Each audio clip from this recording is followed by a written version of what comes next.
Graça e paz do Senhor Jesus, mais um dia aqui na presença do Senhor, continuando os nossos estudos. Em nome de Jesus, nós vamos terminar essa Bíblia toda.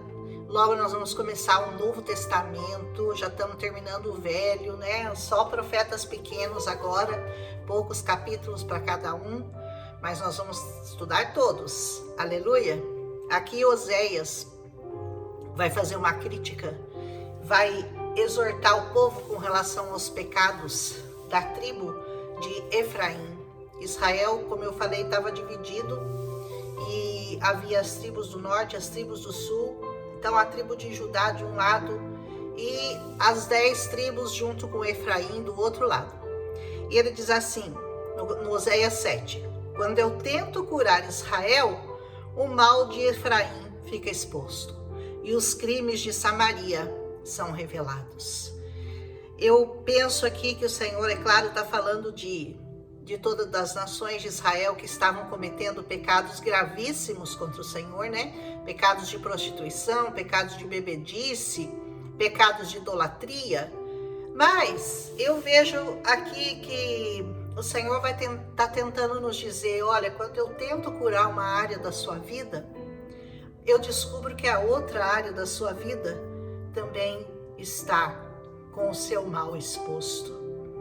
Nós temos que nos colocar na presença do Senhor para que Ele nos cure por completo, para que Ele possa adentrar todas as áreas da nossa vida. Sabe aquele quartinho escondido? Aquele pecado que você não expõe para o Senhor, que você mantém ele porque você não quer deixá-lo? Você já viu o pecadinho de estimação que as pessoas têm? Ai, nesse eu não deixo tocar, não deixa o Senhor mexer. Você tem que permitir que o Senhor entre em todas as áreas da sua vida. Não deixe nenhum mal exposto para que o Senhor não possa entrar ali para curar. E Ele está dizendo aqui, isso aqui, eu tento curar uma coisa e aí expõe o mal do outro lado. E os crimes são revelados, os crimes de Samaria. Samaria tinha se tornado um lugar de prostituição. Por quê? Porque eles se afastaram do templo do Deus vivo. Eles quiseram eles mesmos se fortalecer, eles quiseram eles mesmos criar o seu próprio templo, coisa que o Senhor não ordenou. E com isso eles foram se contaminando com as nações dos lugares onde eles viviam. Cuidado com a contaminação dos lugares por onde você vai, os lugares onde você convive, a sua escola, o seu trabalho. Muito atento, estejam muito atentos, porque a contaminação é quase que inevitável se você não vigiar, se você não se cercar dessa palavra. A nossa mente é um território muito fértil, é um território que o diabo sabe como trabalhar com seus dardos o tempo inteiro, as vozes, né, que permeiam a sua mente e que fazem com que você acabe dando ouvidos a elas, mais do que a voz do Senhor. Esse é o grande perigo de você não meditar na palavra todo dia, de você não se fechar com o Senhor no seu secreto, no seu quarto, falando com Ele todos os dias da sua vida. É um perigo muito grande, porque nós ficamos expostos, maior parte do nosso tempo, nas coisas desse mundo. Então, se você não cercar sua mente de sabedoria, de conhecimento, de obediência, de louvor, de adoração, de orações ao Senhor, você vai acabar como Efraim, você vai acabar se contaminando. E ele continua dizendo, praticam um engano, ladrões entram nas casas, bandidos roubam nas ruas. Olha que coisa, né? Parece que isso não acontece mais, né? Será que era só nesse tempo aí que os ladrões entravam nas casas e que os bandidos estavam soltos nas ruas? Será que é só nesse tempo? Ou a gente tem visto a coisa andar cada dia pior, né? Mas eles não percebem que eu me lembro de todas as suas más obras. Tá pensando que o Senhor não tá vendo? Tá pensando que o Senhor tá lá sem ver nada, sem saber de nada, tá inocente? O Senhor sabe de todas as coisas, as boas e as más obras estão constantemente na presença do Senhor. Seus pecados os envolvem, eles são envolvidos pelo pecado. O pecado é como uma chama de fogo, ela vai te consumindo, ele vai te consumindo até que você não tenha mais como sair dele. Então, muito cuidado, qualquer coisa que pareça, isso aí não tem nada a ver, é só um golinho, é só uma pitadinha. Isso tudo é muito perigoso. Você tem que vigiar, você tem que orar, você tem que meditar nessa palavra, porque senão você vai fatalmente cair no engano, no erro, na mentira, e você certamente vai pecar contra o Senhor. Eles dizem assim: eu os vejo constantemente, o Senhor está de olho em nós, viu? Eles alegram o rei com as suas impiedades, os líderes com as suas mentiras. É tanta mentira, né? O mundo hoje em dia está envolvido em tantas mentiras, em tantas coisas que as pessoas pensam em agradar, e as pessoas querem só buscar seus prazeres mundanos, seus prazeres momentâneos, e não querem nem saber do que o Senhor pensa, do que o Senhor acha. Só na hora da desgraça eles querem que o Senhor conserte o que eles fizeram de errado. Eles querem, instantaneamente: Senhor, me dá cura aqui. Eu fumei 50 anos, mas agora eu tô com câncer na garganta, eu quero que o Senhor me cure imediatamente. São 50 anos, meu amigo, são 40 anos fumando, são 40 anos de nicotina na sua garganta, e agora você quer que o Senhor, que nunca mandou você fumar, te cure imediatamente. Vai ter que passar por um processo, vai ter que ter todo um tratamento, tanto espiritual quanto físico, largar essa porcaria desse cigarro, largar dessa bebida, porque o fígado já era, né? Ai, Senhor, meu fígado tá esfarelando, meu fígado tá todo contaminado. E agora? Como é que faz? Como é que a gente tira todo esse álcool dele? Porque ele não nasceu para isso. Por isso que ele tá dando grito, ele não nasceu para isso. Não sei por que eu tô falando isso, mas o Senhor deve estar querendo que eu fale. São todos adúlteros, queimando como em um forno, cujo fogo o padeiro não precisa atiçar. Desde sova até a massa, até quando a faz crescer. Não precisa nem atiçar, o fogo é tão grande que o padeiro não precisa nem colocar fogo naquela fornalha, porque a fornalha está ardendo. O fogo do pecado, o fogo da injustiça, o fogo da impunidade, o fogo da maledicência, do roubo, da mentira, da inveja, da soberba, da ganância e todos esses pecados que nos cercam, né? No dia da festa do nosso rei, os líderes são inflamados pelo vinho e ele dá a mão aos zombadores. Os zombadores de Deus. Eles enchem a cara do rei de vinho e depois faz com que o rei dê a mão a esses zombadores da palavra de Deus. O perigo, o grande perigo de você se dar ao vinho, de você, é só uma tacinha. Ninguém começa a ficar, ninguém vira alcoólatra na segunda, todo mundo começa na primeira. Eu sempre falo isso: abstenha-se do vinho se você quer servir ao Senhor verdadeiramente. Quando se aproximam com suas intrigas, seus corações ardem como um forno. A fúria deles arde lentamente a noite toda. Pela manhã, queima como uma chama abrasadora. Sabe, aquilo lá consome, aquilo lá tá queimando tanto que até de manhã ainda tem aquela coisa do carvão, né? Aquela chama que tá abrasando as intrigas. Aqui me lembra muito a política, né?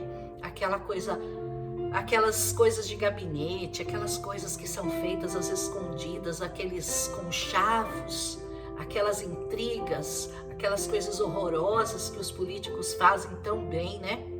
Todos eles se esquentam como um forno e devoram seus governantes. Todos os reis caem e ninguém clama por mim. Ninguém clama por mim, ninguém clama ao Senhor, porque eles estão inflamados pelo orgulho, pela bajulação. Porque não? O Senhor é maravilhoso, nós vamos te trazer tanta coisa, tanta glória, tantos reinos, nós vamos conquistar tantas coisas para o Senhor. E o ego inflama, né? E ele esquece de dar ouvidos ao Senhor. E quando vê, já caiu. E quando vê, já acabou. E não sabe mais como voltar para o Senhor. Ele diz: Efraim mistura-se com as nações. Efraim é um bolo que não foi virado. um bolo que queima de um lado só, um bolo que não foi virado. Você não pode se misturar com as pessoas que não pensam como você. Você tem que conviver com elas, mas você tem que estar misturado com o povo de Deus, com o povo que fala a sua língua, com o povo que ama o seu Deus, com o povo que louva o seu Deus, com o povo que adora o seu Deus. Cuidado com as misturas, cuidado com os falatórios profanos. Bem-aventurado o varão que não anda no caminho dos pecadores e que não se assenta na roda dos escarnecedores. Quem são os escarnecedores? Aqueles que se assentam e o último assunto é Deus. E o seu primeiro assunto numa roda de pessoas que amam ao Senhor tem que ser Deus. Jesus tem que estar presente nas suas conversações diárias, tem que estar presente na sua roda de amigos. Se não estiver, fuja desse lugar, fuja. Amém? Estrangeiros sugam sua força, mas ele não percebe. Aos poucos, o inimigo vai sugando a sua força. Sabe quem que é a sua força? Sua força é o Senhor. Ele é a sua força, e conforme esses falatórios vão inundando a sua vida e você vai se misturando com eles, a sua força, que é o Senhor, vai sendo tirada de você, vai ficando fraquinha, fraquinha, fraquinha, até não mais existir. A cinza espalha-se pelo cabelo, mas ele nem repara. Você sabe que daquele fogo a cinza vem e vai pegando no cabelo dele, ele não está nem percebendo que ele está enchendo de cinza, daquela coisa que não serve para nada, que ficou queimando lá a noite inteira. Amém? A arrogância de Israel testifica contra ele. Ai dos arrogantes. Mas apesar de tudo isso, ele não se volta para o Senhor, para o seu Deus, e não o busca. Apesar de tudo que acontece, apesar de todos os sinais que o Senhor dá, apesar de todos os chamamentos, apesar de todos os avisos que o Senhor dá, dos profetas que ele manda para essa vida, para avisar que deixe o pecado, que abandone a injustiça, que pare com a prostituição, com a bebedice, com a mentira, com a inveja, com negócios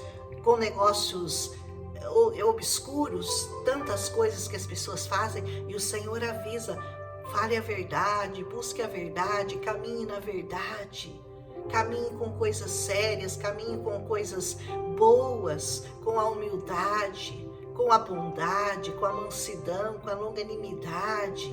Seja o seu falar puro, imaculado, sem mancha, sem mácula. Seja assim, meu amado, seja assim. O Senhor está te avisando que o fim deles é terrível. O fim de quem não ouve o Senhor é terrível. Efraim é como uma pomba, facilmente enganada. Sabe aquele pássaro que voa conforme o vento? Vai indo, vai conforme o vento. Uma hora apela para o Egito, uma hora se volta para a Síria. Ou seja, fica procurando ajuda no mundo, né? Ajuda na Síria, ajuda no Egito, quando devia buscar ajuda em quem? Só no Senhor. Não faz isso, não faz. Quando se forem, atirarei sobre eles a minha rede. Quando eles forem lá para a Síria, para o Egito, eu vou jogar a minha rede sobre eles. Eu os farei descer como as aves do céu. Imagina o Senhor jogando uma rede, ó, botando todo mundo para baixo, pegando todas aquelas pombas, né, que estão voando, que ele diz que é como uma pomba, e ele joga uma rede e todos caem no chão. Quando os ouvir se reunindo, eu os apanharei, diz o Senhor. Ai deles! Ai deles, ai de você que se afastou do Senhor, ai de você que tem dado ouvidos às coisas deste mundo, que tem se reunido com pessoas que não amam o seu Deus, que não praticam a palavra de Deus, que praticam a mentira, a insolência, a inveja, a promiscuidade, a prostituição. Ai deles, porque se afastaram de mim. Destruição sobre eles, porque se rebelaram contra mim. No capítulo passado nós falamos dos rebeldes, né? Todo aquele que não está no caminho do Senhor é um rebelde. Ai deles, eu desejo redimi-los, mas eles falam mentiras a meu respeito. Eu estou tentando redimir, mas sabe o que eles falam? Que não é bem assim, que não precisa seguir tão rígido. Vocês são muito rígidos, vocês seguem a palavra muito assim, a ferro e fogo. Não precisa ser assim. Deus aceita qualquer coisa, Deus aceita qualquer porcaria que você dê para ele. Mentira. O Senhor deu o melhor para você porque Ele quer o melhor de você. Não dê para o Senhor o resto dos seus anos de vida. Dê ao Senhor a sua juventude. Não dê ao Senhor só o que resta do seu dinheiro. Dê o melhor do seu dinheiro para o Senhor. Ajude a casa do Senhor, porque é lá que você vai desejar estar. É lá que você vai correr quando as coisas apertarem. Então ajude, contribua com o seu falar, com o seu dinheiro, com aquilo que o Senhor colocou nas tuas mãos, com tudo. Você nunca vai se arrepender, nunca vai se arrepender de ajudar a obra do Senhor, mas você vai ter muito arrependimento se você usar o seu dinheiro para coisas fúteis e banais deste mundo, que não podem servir para nada, porque a traça e a ferrugem certamente vão comer, mas na vida eterna nada vai ser destruído, a vida eterna nada vai se perder. Eles não clamam a mim do fundo do coração, ó, da onde que tem que ser, ó, o clamor, do fundo do coração, quando gemem orando em suas camas, ajuntam-se por causa do trigo e do vinho, mas se afastam de mim. Você só vai lá por causa da festa, por causa do auê, porque o judeu gosta muito de festa, ele é muito festeiro. Você está indo lá só por causa da festa, mas não por causa de mim. Eu os ensinei, eu os fortaleci, mas eles tramam mal contra mim. Olha o Senhor falando, você trama o mal contra mim. Quanto, Senhor? Quanto que eu tramei o mal contra o Senhor? Nunca! Sempre que você se afasta dos caminhos do Senhor, sempre que você peca em qualquer uma dessas coisas que eu citei e que o Senhor não se agrada, você não alegra o coração de Deus. Eles não se voltam para o Altíssimo, são como um arco defeituoso. Sabe aquele arco que é torto? Ele não vai acertar nunca o alvo, porque o arco defeituoso não serve para nada. Seus líderes serão mortos à espada por causa de suas palavras insolentes, e por isso serão ridicularizados no Egito. Você não quer passar por isso, você não vai querer ser ridicularizado nesse mundo. Você tem que ser firme no seu falar, no seu pensar, no seu agir, e mostrar a esse mundo que o seu Deus é o único Deus que governa os céus e a terra. Aleluia! Meditando em Oséias 7 hoje, tem muita coisa para a gente aprender com esse falar do Senhor através do profeta. Amém? Um abraço e até amanhã com Oséias 8.